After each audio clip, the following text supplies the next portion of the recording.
BP2I tidak akan pernah tunduk kepada pengusaha-pengusaha nakal. Kita tidak akan pernah menjadi alat pengusaha-pengusaha nakal. Tapi kita adalah alat Republik dan kesetiaan kita hanya kepada Merah Putih dan bukan kepada P3MI yang brengsek dan nakal. Assalamualaikum warahmatullahi wabarakatuh. Halo sahabat dunia BNI, welcome back to my channel.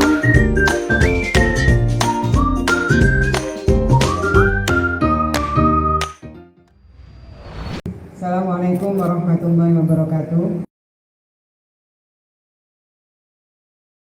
Semua, Om Swastiastu, Namo Buddhaya, salam kebajikan. Yang saya hormati Kepala BPI Pak Benny Ramdhani dan seluruh jajarannya, Ketua Pelaksana Gugus Tugas Nasional Percepatan Penanganan COVID-19, Sekretaris Utama BNPB, para pejabat eselon 1, eselon 2 di lingkungan Kementerian Tenagarkerjaan, para pejabat eselon 1 dan eselon 2 dari kementerian yang hadir pada siang hari ini, Direktur Eksekutif Migran Care, Ketua Umum SBNI, Ketua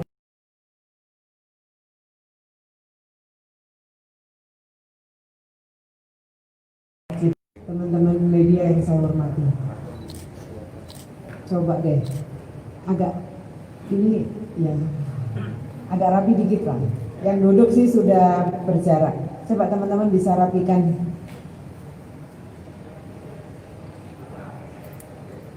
Pertama-tama marilah kita panjatkan rasa syukur kita kepada Allah Subhanahu wa taala, Tuhan yang Maha Kuasa. Atas karunia-Nya lah alhamdulillah pada siang hari ini kita semua dapat hadir di kantor Kementerian Ketenagakerjaan. Mudah-mudahan kita selalu diberikan kesehatan oleh Allah, kita dan seluruh bangsa Indonesia diberikan selalu kekuatan kesehatan oleh Allah Subhanahu wa taala. Saya akan menyampaikan berbagai hal terkait dengan penempatan pekerja migran Indonesia pada masa adaptasi kebiasaan baru. Yang pertama, sejak akhir tahun lalu saya kira kita semua tahu kita mengalami pandemi yang tidak hanya dialami oleh bangsa Indonesia, tapi dialami oleh hampir seluruh bangsa-bangsa di dunia ini. Sejalan dengan penetapan wabah COVID-19 sebagai langkah strategis untuk dapat menekan laju penyebaran wabah di seluruh Indonesia. Berbagai langkah strategis yang diambil oleh pemerintah pada hakikatnya, ini saya sampaikan berkali-kali, pada hakikatnya adalah ditujukan untuk menjaga keselamatan jiwa seluruh masyarakat Indonesia. Virus ini nyatanya dengan cepat dan masif telah menyebar dan memakan banyak korban dari berbagai negara di belahan dunia, termasuk di Indonesia. Hingga akhir awal bulan Maret 2020, saya kira kita semua tahu WHO menetapkan wabah COVID-19 menjadi wabah pandemi global. Terkait langkah strategis bagaimana menyelamatkan seluruh warga bangsa ini, tanggal 18 Maret 2020 yang lalu, pemerintah melalui Kementerian Ketenagakerjaan telah menerbitkan keputusan Menteri nomor 151 tahun 2020 tentang penghentian sementara penempatan pekerja wabah COVID-19 di Indonesia dan di negara tujuan penempatan. Yang utamanya adalah bertujuan untuk, ini saya sekali lagi mengulang, tujuan utamanya adalah untuk memberikan perlindungan kepada pekerja migran Indonesia dan keluarganya serta masyarakat secara luas.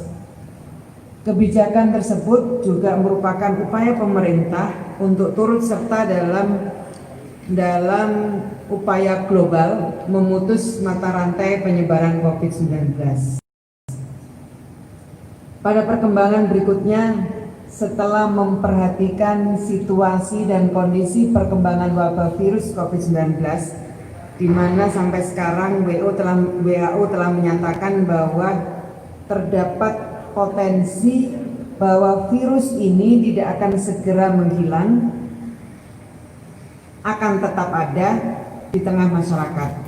Maka Bapak Presiden telah menyatakan dengan tegas agar kita masyarakat Indonesia dapat hidup berdampingan atau berdamai dengan virus COVID-19.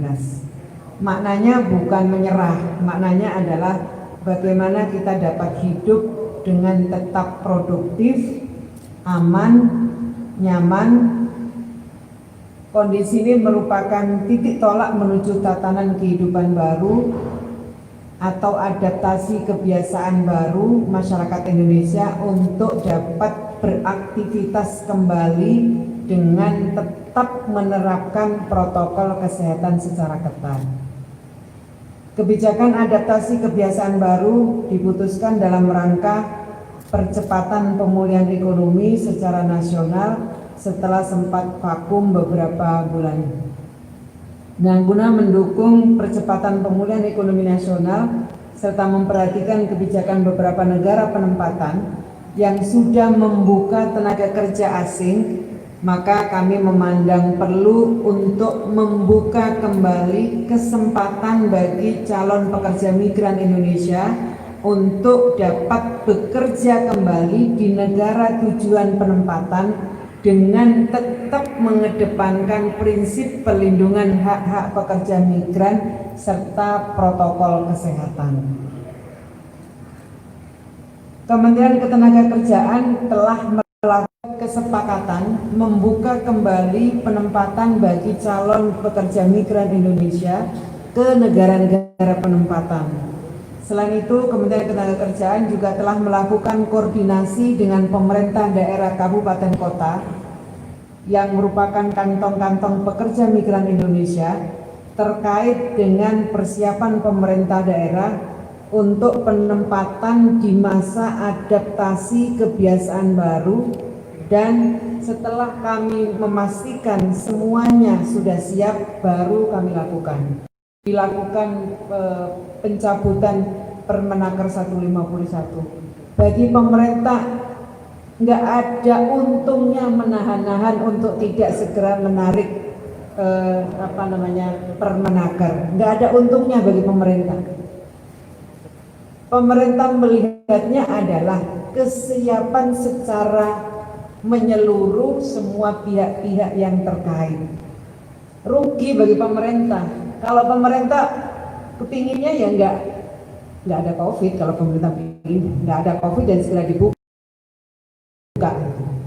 pemerintah. Jadi sekali lagi saya katakan tidak ada untungnya bagi pemerintah untuk menahan-nahan peraturan Menteri Ketenagakerjaan itu. Tapi sekali lagi saya ingin sampaikan yang dilakukan oleh pemerintah adalah dalam konteks memberikan perlindungan kepada masyarakat, khususnya bagi CPNI kita. Setelah semuanya dirasa siap, baik di negara penempatan maupun di daerah tempat CPNI kita berasal, setelah kita bisa pastikan semuanya siap, baru kemudian kita lakukan pembukaan kembali. Dari sisi persiapan baik dari pemerintah pusat, pemerintah daerah, dan perwakilan kita di negara-negara penempatan, berdasarkan hasil rapat koordinasi melalui virtual, telah kita dapati semuanya menyatakan siap dan sudah bisa dipastikan bahwa kebijakan dan regulasi dari negara-negara yang akan dibuka telah kondusif. Jadi lama dan panjangnya itu bukan karena ditahan-tahan, tapi sekali lagi melihat kesiapan dari seluruhnya. Seperti masalah kebijakan protokol kesehatan, jabatan yang rentan penyebaran COVID-19, dan aturan pelindungan tenaga kerja asing. Dari hasil koordinasi dengan perwakilan, maka untuk negara, jenis jabatan, serta skema penempatan pekerja migran Indonesia yang dibuka adalah sebagaimana yang terdapat dalam press release yang akan saya sampaikan kepada teman-teman semua. Yang mana penetapannya akan ditetapkan melalui keputusan Dirjen Pembinaan Penempatan Tenaga Kerja dan Perluasan Kesempatan Kerja. Dari sisi calon pekerja migran Indonesia, berdasarkan data dari BP2MI, terdapat 88.973 calon pekerja migran Indonesia yang terdapat di Sisco P2MI yang siap berangkat. Siap berangkat itu artinya sudah melalui proses tahapan-tahapan seperti syarat untuk bekerja di luar negeri, mulai dari registrasi, pelatihan, uji kompetensi, pemeriksaan kesehatan, sudah mempunyai visa dan lain-lain. Itu sebanyak 88.973 CPMI yang sedianya akan berangkat ke 22 negara penempatan. Kalau dihitung secara ekonomi, dari jumlah pekerja migran Indonesia tersebut, potensi remitensi yang dihasilkan cukup besar. Jadi nggak ada alasan kalau pemerintah kemudian menunda itu, nggak ada alasan, nggak ada untungnya pemerintah sebenarnya, justru malah berkurangnya remitensi. Yang dihasilkan cukup besar dan diharapkan dapat menjadi pengungkit percepatan pemulihan ekonomi, khususnya di tingkat desa atau daerah asal pekerja migran Indonesia tersebut. Kalau berdasarkan data dari BP2MI, jumlah remitensi tahun 2019 itu 160 triliun ya Pak Beni ya, dari 3.742.440 pekerja migran Indonesia. Merujuk data tersebut, maka jika pekerja CPMI yang akan berangkat itu 88.973, maka akan berpotensi menghasilkan devisa sekitar 3,8 triliun.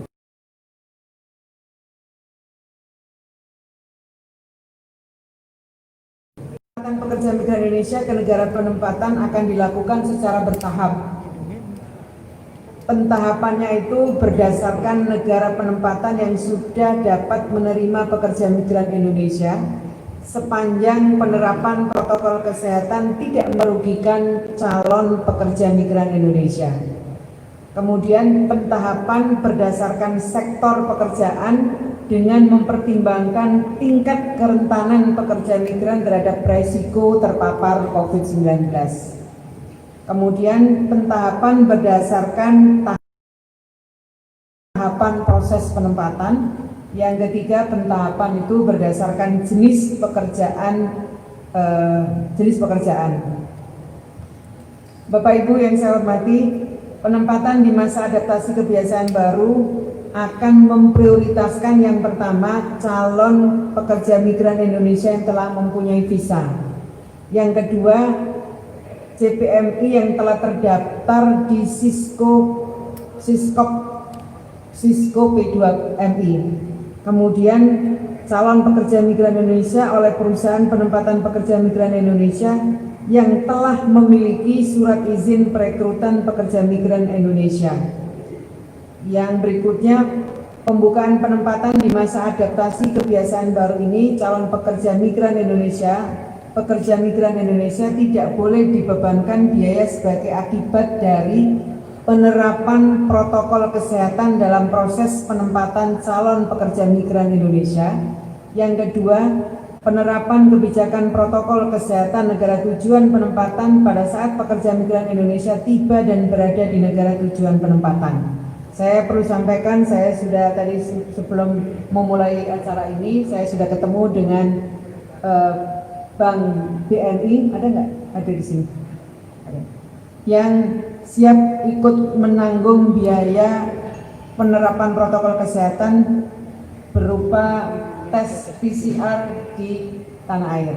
Saya juga sudah bertemu dengan Pak Menko PMK dan Menkes, kiranya bisa dialokasikan di anggaran yang ada di gugus tugas. Nanti kita akan bicarakan lebih detail. Prinsipnya adalah tidak boleh dibebankan kepada CPMI kita biaya akibat dari memenuhi protokol kesehatan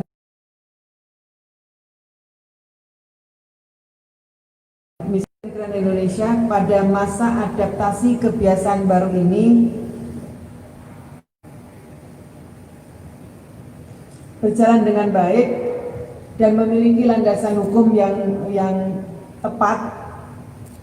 Kami telah menerbitkan yang pertama adalah Keputusan Menteri Ketenagakerjaan nomor 294 tahun 2020 tentang pelaksanaan penempatan pekerja migran Indonesia pada masa adaptasi kebiasaan baru beserta pedomannya yang sudah saya tandatangani kemarin tanggal 29 Juli tahun 2020. Yang berikutnya nanti ada Keputusan Dirjen Pembinaan Penempatan Tenaga Kerja dan Perluasan Kesempatan Kerja tentang penetapan negara tujuan penempatan tertentu bagi pekerja migran Indonesia, yang mana penerbitannya dilakukan secara bertahap sesuai dengan kesiapan negara tujuan penempatan. Kemudian yang berikutnya, di masa adaptasi kebiasaan baru ini, Kemenaker memerintahkan kepada semua tempat layanan yang terlibat dalam proses penempatan pekerja migran Indonesia untuk mematuhi dan memastikan protokol kesehatan diterapkan pada setiap layanan. Jadi saya selalu mengingatkan agar penerapan protokol kesehatan ini dilaksanakan dengan konsisten. Kemudian dalam pelaksanaan penempatan pekerja migran Indonesia pada masa adaptasi kebiasaan baru ini, Kemenaker minta kepada BP2MI untuk bersama-sama mengawal dan mengevaluasi implementasinya di lapangan. Nanti Pak Beni saya minta menyampaikan kesiapan BP2MI untuk mengawal, mengevaluasi implementasinya di lapangan. Dalam kesempatan ini kami juga mengajak teman-teman NGO LSM untuk turut mengawasi dan memastikan bahwa proses penempatan ini dijalankan sesuai dengan pedoman dan panduan yang sudah saya tetapkan. Di sisi yang lain, kami meminta pelaksana penempatan wajib mematuhi dan menerapkan aturan dan pedoman yang telah ditetapkan, dan jika terbukti ada pelanggaran di lapangan, maka kami tidak akan ragu untuk menjatuhkan sanksi. Akhirnya saya berharap agar kita sama-sama dapat menjalankan tugas, peran dan fungsi sebagaimana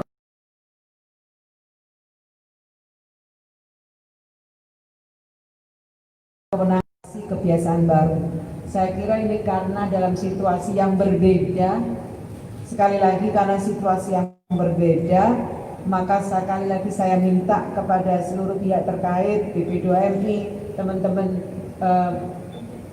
P3MI, teman-teman LSM, untuk sama-sama mari kita kawal. Ini situasi baru yang tidak pernah kita alami, karena situasi baru membutuhkan komitmen kita bersama. Mari kita jaga komitmen ini, kita beri kesempatan dengan tetap mengikuti protokol kesehatan yang tepat. Mudah-mudahan ini bagian dari solusi untuk kita bisa keluar dari krisis yang mudah-mudahan tidak sampai pada krisis yang lebih jauh, krisis kesehatan, tapi jangan sampai pada krisis meluas pada krisis-krisis yang lain.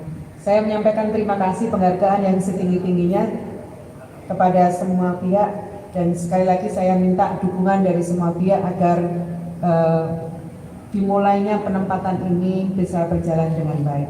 Terima kasih. Assalamualaikum warahmatullahi wabarakatuh.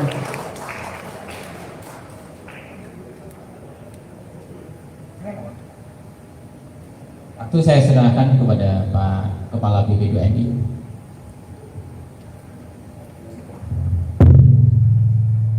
Bismillahirrahmanirrahim. Assalamualaikum warahmatullahi wabarakatuh. Salam sejahtera dan kita sekalian. Om Swastiastu, Namo Buddhaya, salam kebajikan. Yang sangat saya hormati Ibu Menteri Tenaga Kerja dan seluruh jajaran yang hadir. Yang sangat saya hormati para undangan yang mewakili kementerian lembaga, asosiasi P3MI dan juga teman-teman masyarakat sipil, LSM, NGO, dan tentu rekan-rekan pers. Yang pertama, BP2MI memberikan apresiasi kebijakan Kementerian Tenaga Kerja untuk membuka kembali penempatan PMI pada masa adaptasi kebiasaan baru. Tentu saya selaku Kepala Badan dan juga BP2MI memandang bahwa kebijakan ini telah melalui kajian yang matang dengan penuh kehati-hatian dan tentu juga tanpa mengabaikan negosiasi panjang dengan negara-negara penempatan. Oleh karenanya pembukaan penempatan ini dilakukan secara bertahap, selektif dan mempertimbangkan kesiapan dari negara-negara tujuan penempatan. Saya berkeyakinan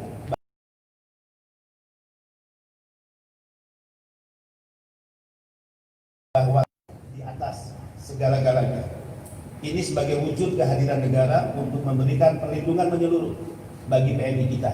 Sebagaimana pesan Presiden Republik Indonesia, berikan perlindungan bagi PMI dari ujung rambut sampai ujung kaki. BP2MI sebagai pelaksana kebijakan sebagaimana diatur dalam Undang-Undang Nomor 18 2017 tentu sabitna watona, Bu Menteri, sabitna watona siap mengawal kebijakan Kementerian Tenaga Kerja dengan menyiapkan kebijakan aturan teknis dalam bentuk surat edaran yang akan menjadi petunjuk pelaksanaan pelayanan penempatan PMI pada masa adaptasi kebiasaan baru. Jadi besok sudah bisa saya tanda tangani dan keluarkan surat edarannya. Kenapa cepat?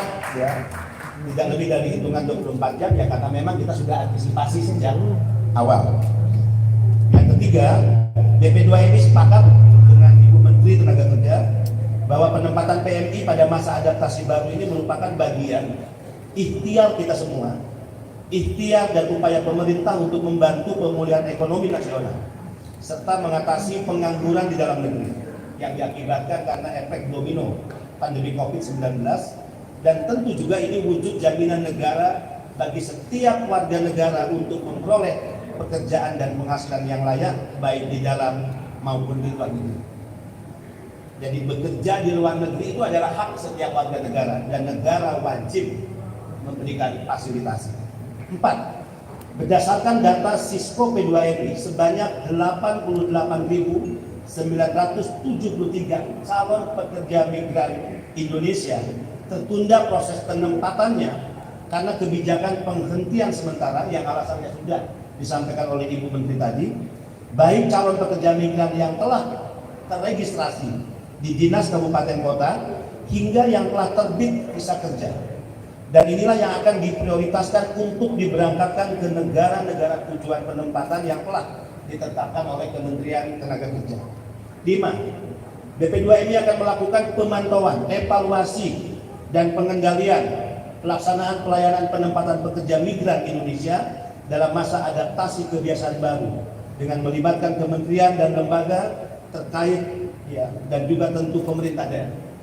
Tadi Ibu Menteri sangat tegas, tidak ada keraguan. P3MI, perusahaan-perusahaan penempatan yang secara nyata melakukan pelanggaran, maka kita tidak akan pernah berkompromi dengan siapapun. BP2MI tidak akan pernah tunduk kepada pengusaha-pengusaha nakal. Kita tidak akan pernah menjadi alat pengusaha-pengusaha nakal. Tapi kita adalah alat Republik dan kesetiaan kita hanya kepada merah putih dan bukan kepada P3MI yang brengsek dan nakal. Ini tegas, sebagaimana ketegasan yang disampaikan oleh Ibu Menteri. Malulah kalau saya nggak tegas kan, kepala badannya laki-laki, Ibu Menterinya perempuan, masa perempuan lebih tegas dari laki-laki kan gitu? Bisa jadi. Bisa jadi.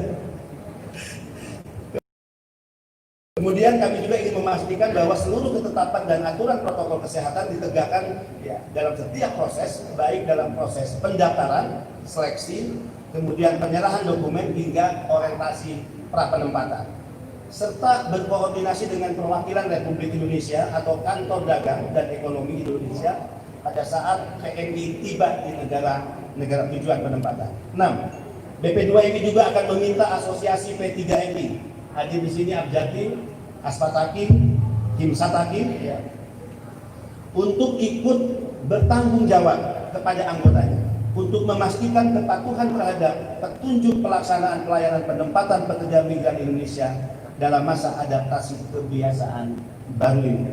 7. Terakhir, BP2MI melalui unit pelaksana teknis atau UPT BP2MI yang ada di daerah di 23 provinsi akan melakukan koordinasi dengan seluruh penyelenggara layanan penempatan pekerja migran Indonesia dan tentu juga gugus tugas di wilayah kerja masing-masing untuk memastikan infrastruktur pelayanan penempatan PMI telah sesuai dengan protokol kesehatan yang berlaku. Sekali lagi, surat edaran yang akan segera diterbitkan oleh BP2MI sebagai tindak lanjut dan tentang petunjuk pelaksanaan pelayanan penempatan pekerja migran Indonesia pada masa adaptasi kebiasaan baru yang insya Allah akan diterbitkan besok. Surat edaran itu ditujukan kepada Kepala Perwakilan RI, Kepala Kantor Dagang dan Ekonomi Indonesia atau KDI di Taipei, Direktur Jenderal Imigrasi, Direktur Utama BPJS Ketenagakerjaan, Kepala Dinas Ketenagakerjaan Provinsi di seluruh Indonesia, Kepala Dinas Ketenagakerjaan Kabupaten Kota di seluruh Indonesia, Kepala UPT BP2MI di seluruh Indonesia, Direktur Utama P3MI, sertifikasi profesi serta pimpinan lembaga keuangan penyalur PUN PMI.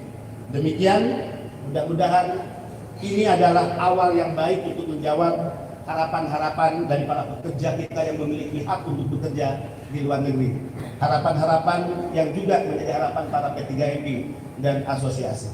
Terima kasih, salam sehat dan tetap semangat, salam merah putih, bendera kita bersama. Walaupun muwafiq ila wa mitarik. Wassalamualaikum warahmatullahi wabarakatuh. Waalaikumsalam warahmatullahi wabarakatuh. Terima kasih. Thanks for watching and see you next video. Wassalamualaikum warahmatullahi wabarakatuh. Bye bye.